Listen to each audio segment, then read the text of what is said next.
안녕하세요. 음악 커뮤니케이터 가치입니다. 하이브의 일본 현지화 그룹인 엔드 팀이라는 팀이 하이브의 서바이벌 방송을 통해서 탄생을 했거든요. 이 팀은 일본에서 12월 7일에 정식 데뷔를 하고요. 곡의 뮤비는 미리 선공개가 되었습니다. 이게 정식 뮤비가 두 가지 버전으로 나왔는데 두 번째 뮤비를 지금 보려고 하는데 저는 일단 곡과 팀에 대한 리뷰를 중심적으로 하려고 하고요. 곡은 상하단의 리뷰를 통해서 보고 오시면 될 것 같고,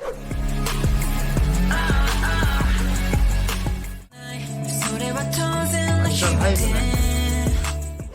이런 거 보면 참 대단해.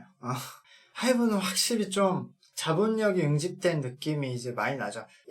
그 엔드팀이라는 팀은 아일랜드에 참여했었던 그 멤버 4명, 최종에서 탈락했었던 멤버 4명이 미리 하이브의 연습생으로 들어가고, 거기서 일본에서 그 현지화 서바이벌을 통해서 5명이 추가돼서 이제 9명이 된 형태인데요.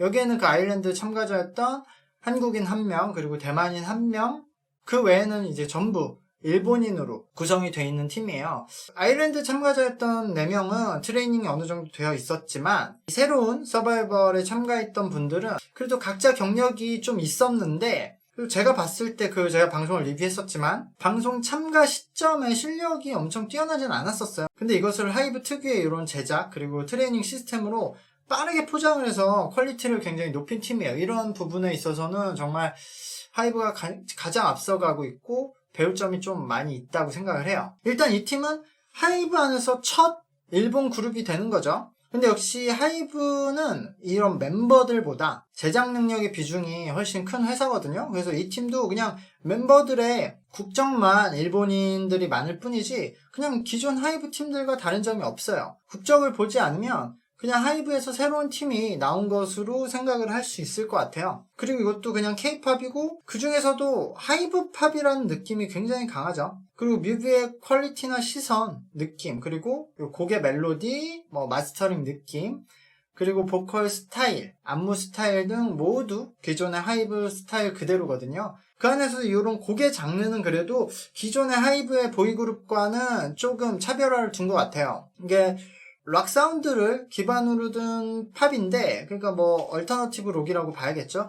이 사운드 구성이 그 코드 진행도 그렇고 예전에 타트라는 러시아 여성 2명의 팀이 있었거든요. 그 빌보드에서 엄청 인기를 많이 얻었었는데 그 팀이 일본에서도 엄청 인기가 많았었어요. 근데 아마 그 팀이 일본의 그 생방송, 그 타모리님이 진행하는 음악방송에 섭외가 돼서 나왔는데 인사를 하고 대기실에 들어가서 정작 이제 생방송이 시작됐는데 안 나왔었어요. 그게 그 당시에 그 팀의 프로듀서가 노이즈 마케팅 하려고 일부러 시켰다고 나중에 드러났는데 어쨌든 이거 일본 동양을 무시하는 거 아니냐 그때 그렇게 돼서 일본에서는 완전 엄청 인기 있다 급속도로 인기가 사라졌던 팀이 있었는데 그 팀의 사운드 느낌, 진행 방식이 좀 생각이 나게 하는 굉장히 대중적인 얼터너티브 사운드를 배치를 했어요.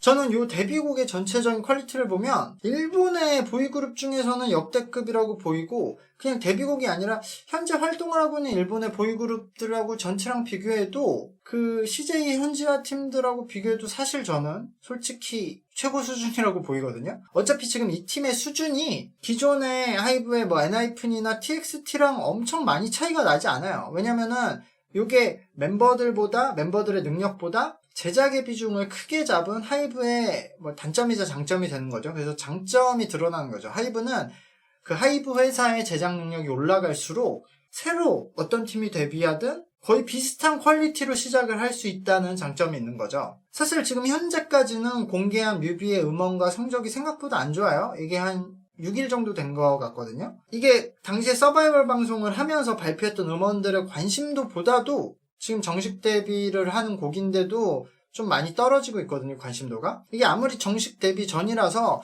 본격적인 마케팅을 하기 전이라고 하지만 그래도 보통 이런 형태로 많이 활동을 하니까 다른 팀들의 선공개 곡들 그런 관심도랑 비교해 봤을 때는 조회수가 좀 적은 편이에요.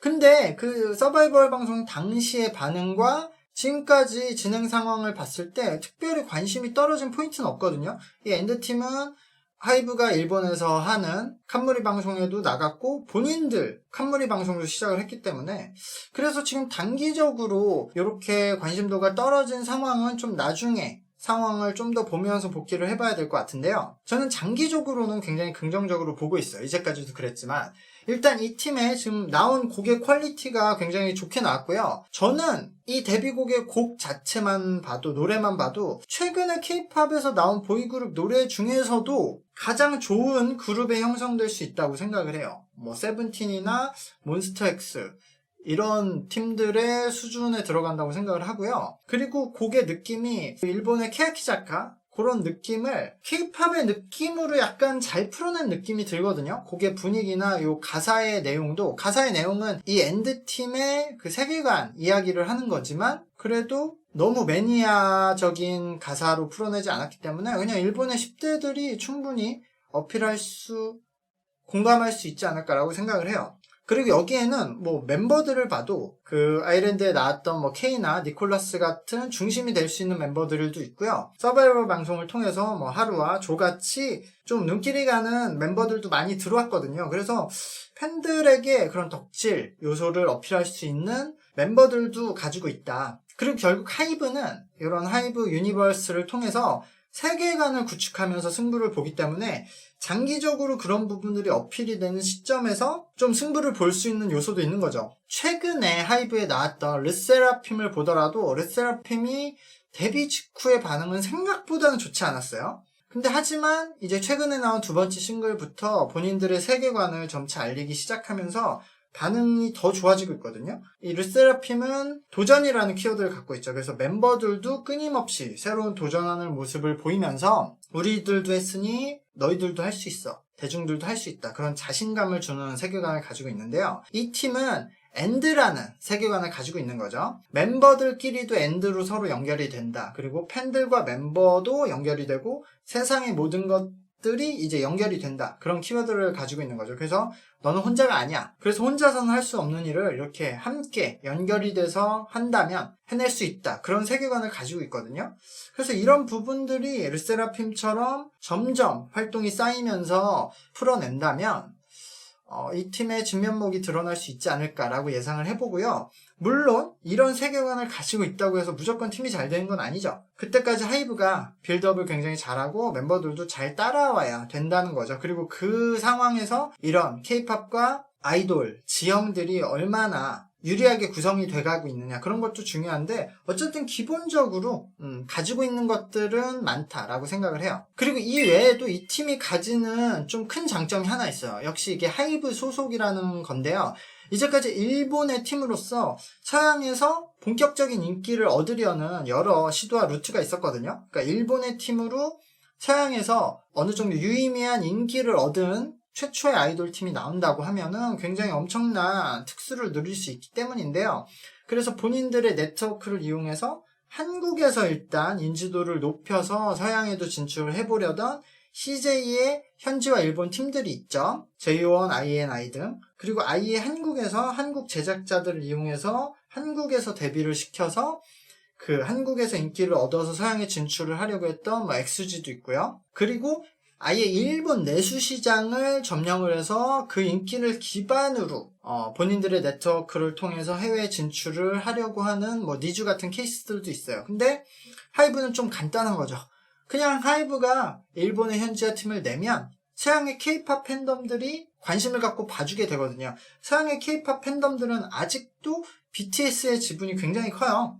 그들의 지지를 받을 수 있다는 것은 굉장히 큰 장점이 되는데요. 그래서 이 팀이 서양에서 어느 정도 관심을 받는 일본의 첫 팀이 된다면 장기적으로 일본의 내수 시장에서도 굉장히 큰 반응을 얻을 수밖에 없다고 저는 생각을 해요. 물론 이제 서양의 BTS를 중심으로 형성된 그 K-팝의 코어 팬들이 일본인으로 구성된 어쨌든 일본 팀을 어떻게 생각할지는 조금 결과를 지켜봐야 돼요. 왜냐면은 제가 알기로 BTS를 중심으로 한 K-팝 서양 팬들 사이에서도 한국 팀과 일본 팀을 좀 구분 지으려고 하는 사람들도 있어요. 물론 상관 안 하는 사람들도 있고. 일단 그들에게는 좀 한국어 자체도 익숙해져 있거든요. 근데 일본어는 좀 생소하니까 그런 부분도 있고요. 그래서 한국 K-팝 팀들이 일본 싱글을 발표를 할 때도 서양 그 팬들은 크게 관심을 안 가지는 이유도 그거거든요. 그래서 저는 이 팀이 뭐 엔하이픈이나 TXT처럼 그냥 바로 서양의 K-팝 팬들이 관심을 가질 거라고 생각은 안 하는데, 그래도 다른 어떤 루트보다는 그냥 일본 팀이 서양에서 관심을 받을 수 있는 가장 강력한 것이 하이브 소속으로 데뷔하는 거라고 생각은 하고 있거든요.